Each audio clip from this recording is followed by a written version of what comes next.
You will hear a number of different recordings, and you will have to answer questions on what you hear. There will be time for you to read the instructions and questions, and you will have a chance to check your work. All the recordings will be played once only. The test is in 4 sections. Now look at Section 1.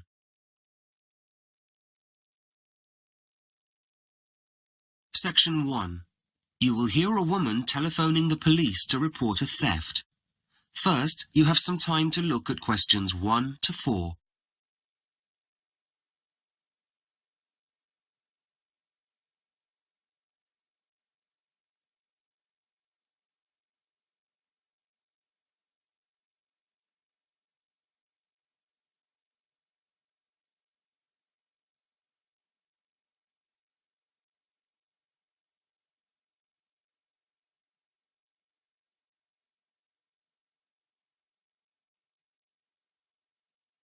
You will see that there is an example that has been done for you.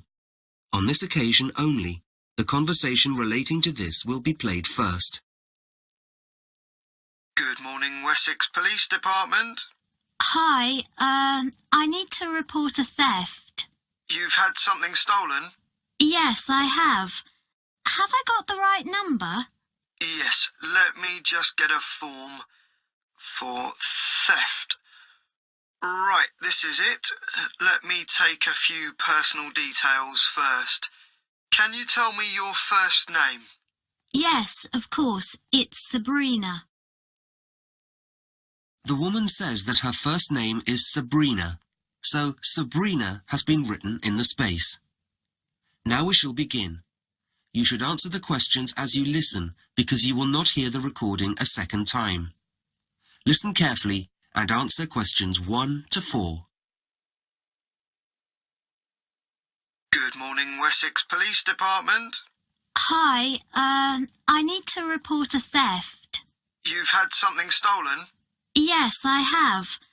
Have I got the right number? Yes, let me just get a form for theft. Right, this is it. Let me take a few personal details first. Can you tell me your first name? Yes, of course. It's Sabrina. And what's your surname, please? MacArthur? M-C-A... No, it's MacArthur.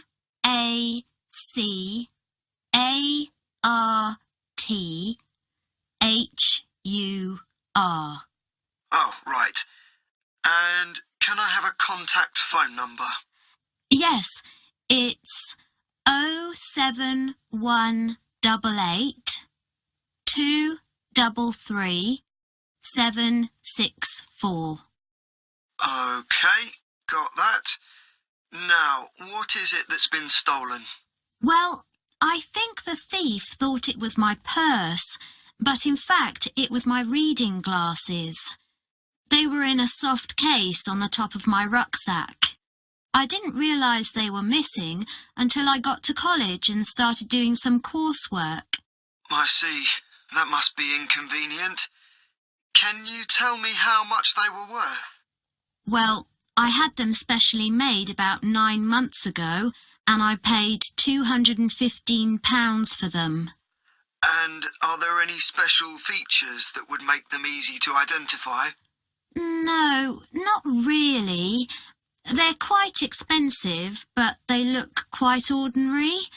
My previous ones were a bit special. They were silver and had a blue flash. But these were just brown. Quite plain, really. OK, I'll make a note of that. Before you hear the rest of the conversation, you have some time to look at questions 5 to 10.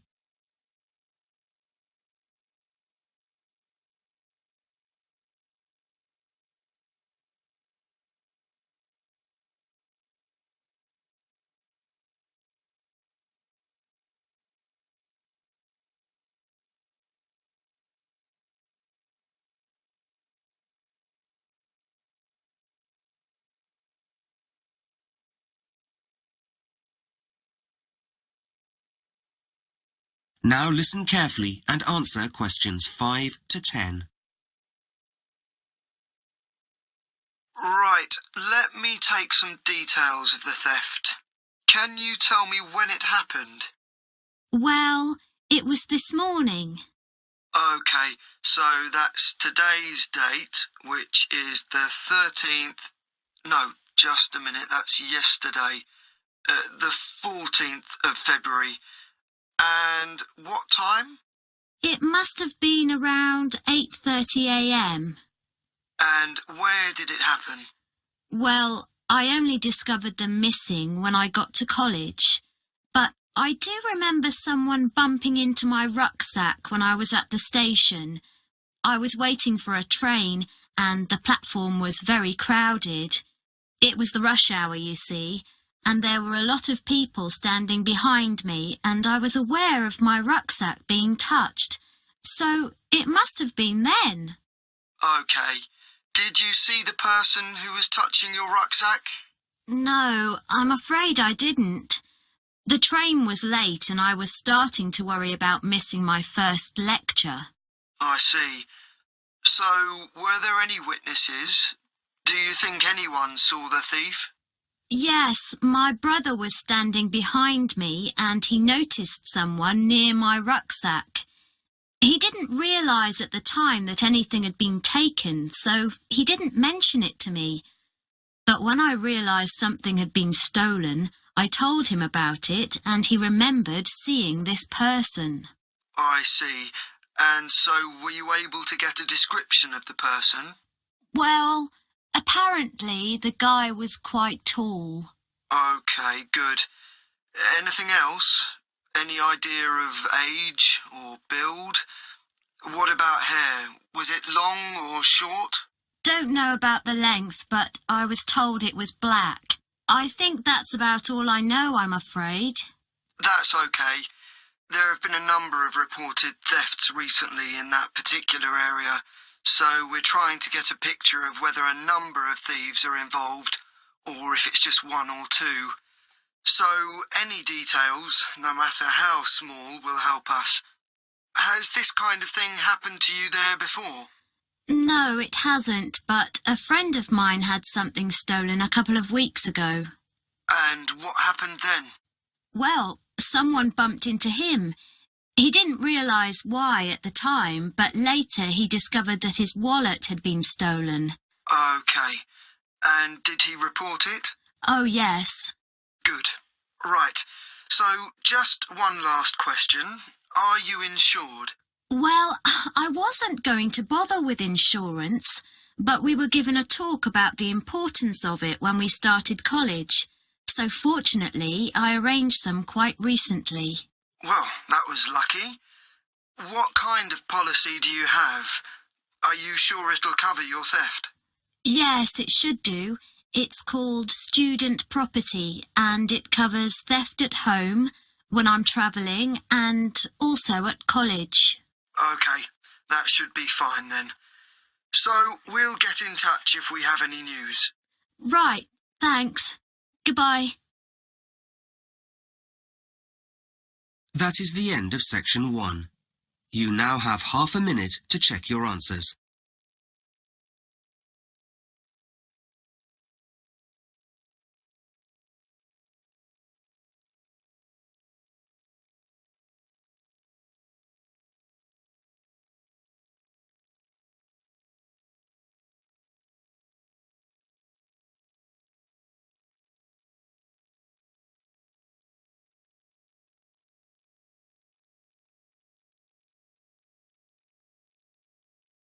Section 1 is now complete. Now look at section 2. Section 2. You will hear a talk by a college principal welcoming students to Fairlight College.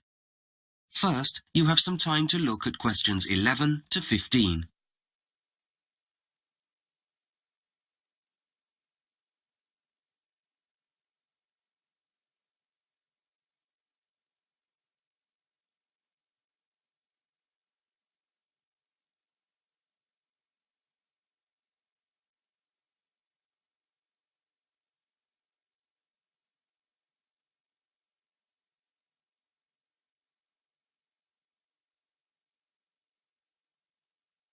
Now listen carefully and answer questions 11 to 15. Good morning, everyone. My name is Katie Goddard, and I'm the principal of Fairlight College. First of all, I'd like to take this opportunity to welcome all of you at the start of your studies here at Fairlight. We're a medium-sized college with approximately 2,500 students, 60% of which are full-time. We also have a teaching staff of highly trained professionals totaling 127. The college buildings are about 50 years old, and they were not initially used as a college. You may be surprised to hear that this site was originally a holiday village for about 40 years, and when that closed down, the buildings were adapted to create the state-of-the-art college that we have today. Of course, we do hope you have fun here, but we also expect hard work from you all. Most organizations, and indeed many colleges, have mission statements which set out their key objective. These are sometimes quite lengthy and complicated, but we believe in keeping things simple here. Ours is Aim High, and I'd like you all to keep that in mind throughout your studies. Our main purpose, of course, is to provide you with an education, but we also take seriously the need to prepare you for life, and, in particular, for whatever you plan to do when you've finished your studies. Over the past 10 years, the college has worked hard to establish links with local industry in order to provide you with opportunities for work experience, both during your studies and afterwards. I strongly recommend that you take advantage of these opportunities. And finally, you may have already heard about the Freshers' Ball for first-year students, but I'd just like to remind you that this is an ideal opportunity to relax and get to know each other. The date is October the 5th. In the past, we've held the ball on the college campus, but this year we decided to hold it in town at the Sunset Club. It's near the centre of town and is about 3 miles from the college. So, make sure you put that in your diaries. Before you hear the rest of the talk, you have some time to look at questions 16 to 20.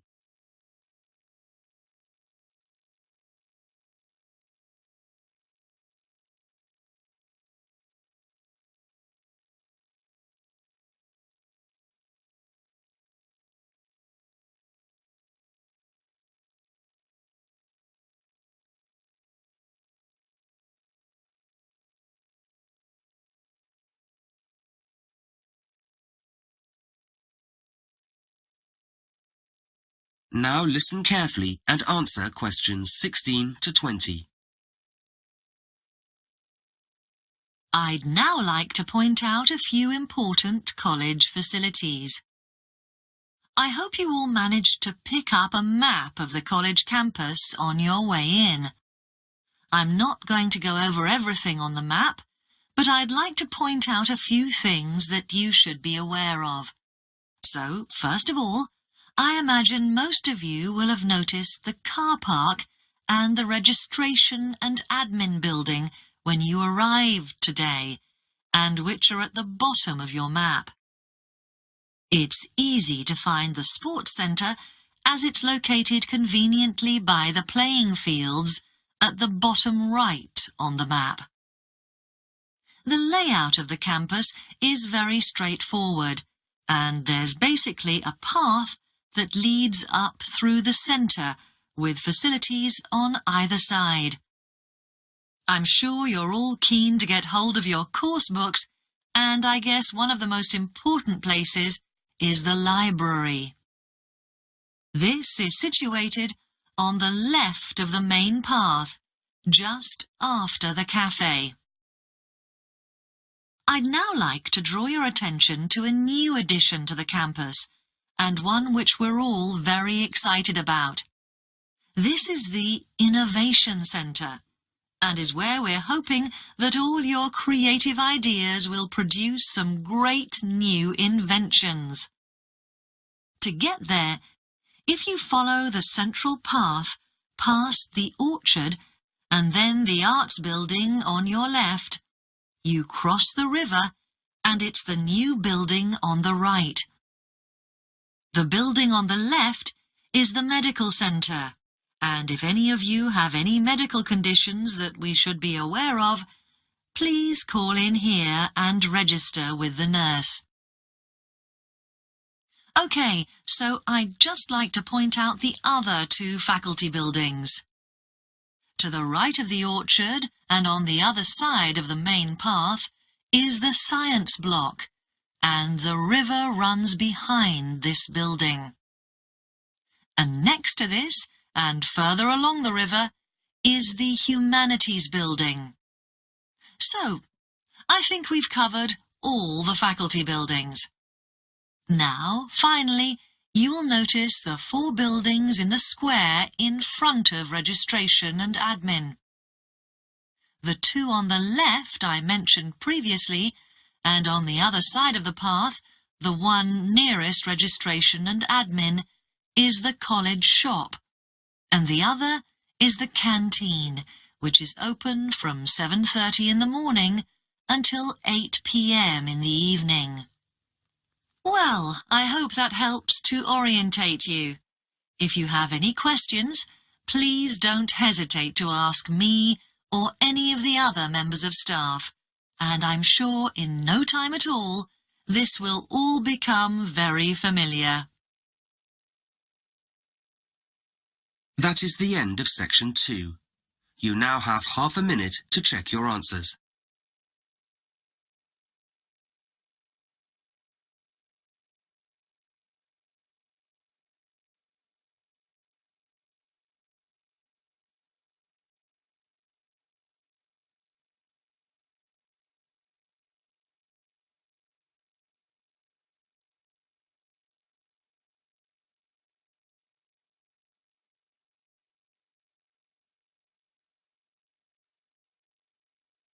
Section 2 is now complete. Now look at section 3. Section 3. You will hear a student called Metin talking to his tutor about an engineering assignment.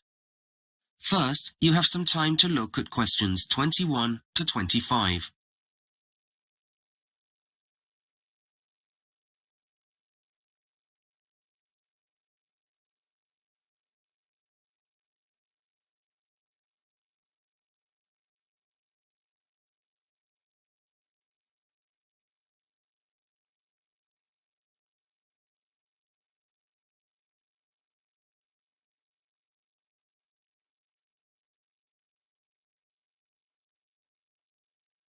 Now listen carefully and answer questions 21 to 25. Come in, Metin. How are you? Fine, thanks. I wondered if I could just have a word with you about my engineering assignment. Yes, I've got a class in half an hour, but I can give you about 10 minutes. I do need the other 20 minutes to get myself sorted out before I teach, though. That's fine. I just wanted to discuss some ideas with you. Okay. So, what aspect of building are you doing your assignment on? Well, I decided in the end to choose bridge construction. I had several ideas at the start, but I didn't want to focus on anything too modern. I wanted to opt for something that's been around for a long time. Yes, I guess people have always built bridges. Whereas skyscrapers, for example, are great, but they're relatively recent constructions. Okay, well, that's a good reason. What aspect of bridge construction are you going to cover?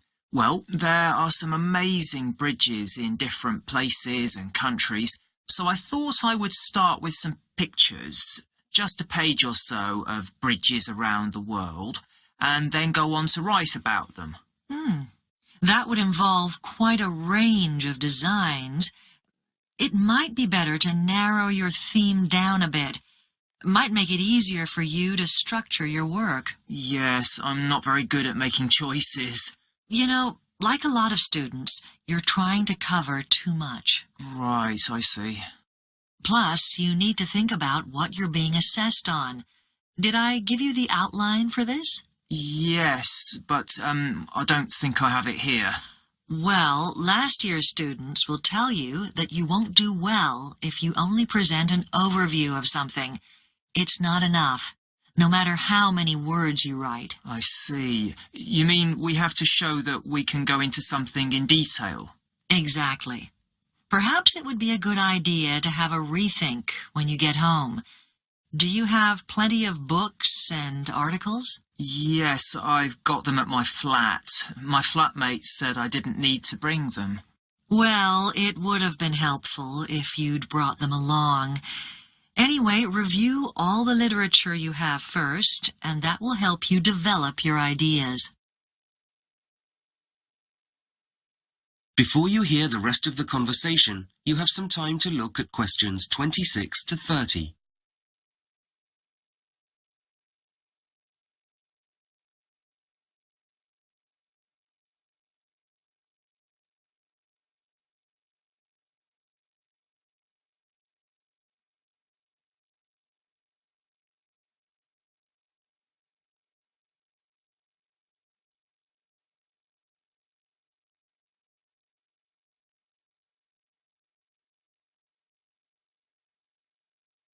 Now listen carefully and answer questions 26 to 30.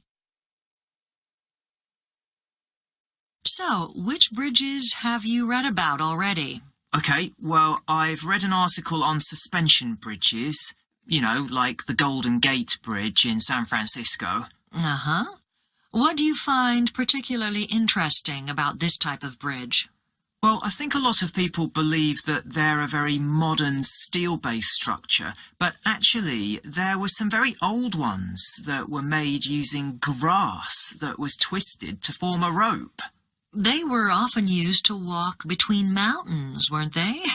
Very scary. Yes, arch-shaped bridges also go back a long time. They're quite interesting too. Well, they go back to Roman times, don't they? Yes. And what I hadn't realised is that these ancient arch bridges were made without using cement to hold the stone together, so the builders needed some form of scaffolding to build the top part of the arch. But that's still true today, isn't it? Despite all the modern materials we have, workmen still can't bring the two sides of an arch bridge together without having a framework around the arch while it's being built. No, so this basic principle hasn't changed much, even though they may look different today. What other bridges are there you could focus on? There are beam bridges. They're about the simplest in terms of construction. Just a horizontal surface made of wood, stone, steel, or concrete, and two supports. Yes, parts of these bridges are often known as girders, and people sometimes refer to them as girder bridges. Right. They're often most commonly used for trains and cars, aren't they? Uh-huh. And what about complex designs? Well, a bridge called the Cable-Stayed Bridge is just amazing to look at. It's a bit like a suspension bridge, but it only has one end or tower, and obviously a lot of cables going from this to the surrounding area. Now, this is a modern bridge, isn't it? It is, although interestingly, I noted that there are sketches of it that date back to the 16th century. And yet the first cable-stayed bridges were built in the 1940s, I believe. That's right. Well, you obviously have a lot of knowledge already. Yes, and I guess I could select an ancient bridge design and a modern one. Now that would be a good idea. Okay. So, I don't think you need to see me again. I think you can select your material yourself this week. I would quite like to write it out and let you see it before I submit my final draft. Okay, you can email it to me. And remember to plan your assignment before you write it. I will, thanks. That is the end of section 3. You now have half a minute to check your answers.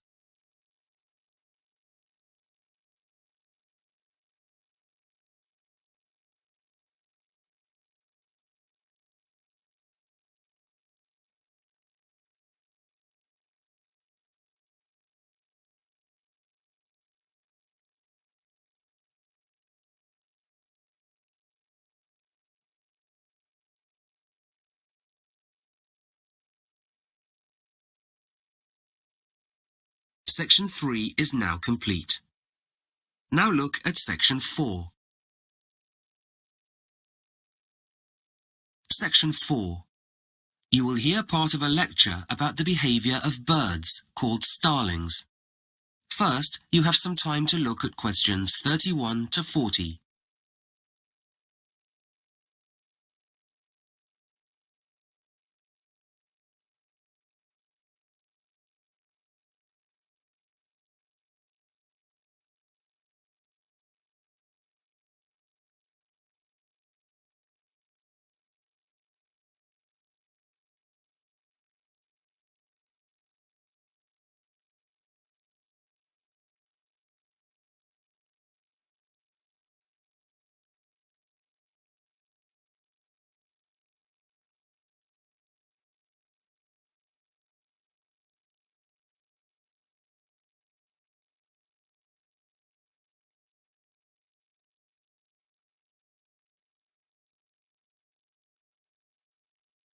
Now listen carefully and answer questions 31 to 40.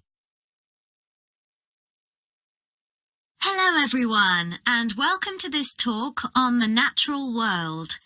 I'd like to start off by introducing our guest speaker, John Thompson, who'll be speaking to us about the behaviour and characteristics of birds called starlings, which are really quite astonishing.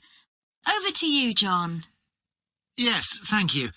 Right, so starlings are a very common type of bird. They're medium-sized, and their feathers, although multicoloured, appear dark and metallic-looking. They're found mainly in Europe, Africa and Asia, but they do exist in most parts of the world. What I want to focus on today is a particular aspect of starling behaviour called murmurations. Now, starling murmurations take place when large numbers of the birds gather together and form something that resembles a huge black cloud that swoops and swirls and spins in the sky. I'm going to describe when this happens and suggest why and how the birds do it. So, when does it happen? Well, it starts during autumn. Groups of starlings begin to gather in favoured places, and these develop into murmurations that can comprise a few hundred birds up to over 1 million. The groups increase in size as more starlings arrive and reach their maximum populations in midwinter, when migrating birds from colder climates join the main groups. Why do they do this? Well, no one is really sure, and there are several theories. But a possible reason is for protection, based on the principle of safety in numbers. However, another theory is that it is to pass on information. As the starlings gather, their daily routine is fairly constant. Early in the day, groups of starlings go out to find feeding places. They can travel up to 40 kilometres each day.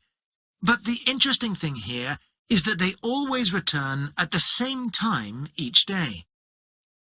The murmurations can best be seen at dusk, when the numbers are the largest, and it may be that information on what they have discovered throughout the day is passed around in the evening. So, as I said, these murmurations are astonishing to look at. The acrobatics and the displays are remarkable, but how do they do it? Again, no one is really sure, but in the last few years, a lot more progress has been made. In 2008, a team of Italian researchers conducted groundbreaking studies on the starlings of Rome. These scientists used a series of interlinked cameras to measure how individual shapes of starling groups change over time. They discovered that the birds changed positions in the group and took turns to be in front, at the sides, in the middle, and at the back, and that there were 3 basic rules. Move in the same direction as your neighbour, stay close to your neighbour, and, as starlings can reach speeds of over 70 kilometres per hour, the third rule is the most critical, and that is to avoid a collision. And interestingly, the distance between neighbouring birds is much less than the distance of each bird from the one in front and the one behind. This is probably because starlings can see better to the side than straight ahead, and having a larger gap in front and behind is rather like safe motorway driving, where cars need to keep their distance from the drivers in front. But even though the birds try to follow their neighbours as closely as possible, a tiny deviation by one bird is magnified by the surrounding birds. It is this that creates the impression of a huge cloud.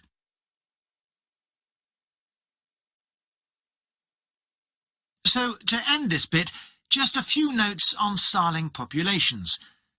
Since the 1970s, in the UK there has been a reduction of 70% in starling populations. In fact, the numbers of starling in the UK are a fraction of what they used to be, and they are now on the critical list. For example, at Brighton Pier on the south coast of England, murmuration sizes are now around 50,000, whereas they used to be up to 500,000. However, we believe that numbers in the 18th century were also quite low, because there is little reference to starlings in literature from 200 years ago. Well, compared to other birds that were around at that time. It's thought that numbers grew rapidly throughout the Industrial Revolution, partly because the weather was milder. And starlings are able to settle in new places quite easily. In 1890, an American decided to introduce all the birds mentioned in Shakespeare's plays to America. He released 60 starlings in Central Park, New York, and the birds thrived. There are estimated to be over 2 million starlings in the USA now, and they can be found as far as the West Coast. Now, to move on to their habitat... That is the end of section 4. You now have half a minute to check your answers.